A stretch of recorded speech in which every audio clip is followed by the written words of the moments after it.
এই সুন্দর লুকটা আমি কিভাবে ক্রিয়েট করলাম সেটাই আজকে তোমাদের সাথে শেয়ার করব। তো চলো, তো ফার্স্টেই আমি রিকোডের একটা ময়শ্চারাইজিং স্প্রেটা ইউজ করে নেব, আর তারপর পিএসির একটা ময়শ্চারাইজার ফুল ফেসে আমি ভালো করে অ্যাপ্লাই করে নেব। আমি এই ময়শ্চারাইজারটাই বেশি ইউজ করি, ভীষণ আমার খুবই ভালো লাগে, যেদিন থেকে আমি ইউজ করি, তো অল টাইম আমার ফেভারিটটা। তো তারপর আমি রিকোডেরই একটা প্রাইমার ইউজ করে নেব। তো তারপর দেখো আমি ইউজ করছি একটা কনসিলার প্যালেট, এটা ডেলি ফরএভার 52 একটা কনসিলার প্যালেট।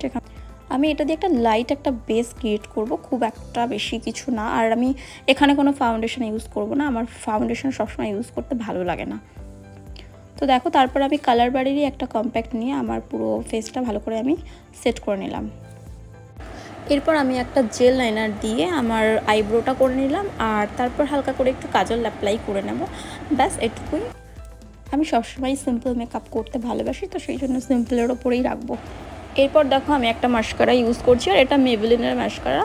আর তারপর আমি ফরএভার 52 একটা ব্লাশ নিয়ে একটা হালকা করে জাস্ট ব্লাশ লাগিয়ে নিলাম। তারপর একটু হাইলাইটার ইউজ করলাম, এটাও প্যাকেরই হাইলাইটার। তারপর দেখো আমি দুটো লিপস্টিকের শেড আমি মিক্স করে অ্যাপ্লাই করে নিলাম, ব্যাস আমি রেডি হয়ে গেলাম। আর তারপর একটা ফিক্সার ইউজ করে নিলাম, যাতে আমার মেকআপটা অনেকক্ষণ ধরে স্প্রে করে।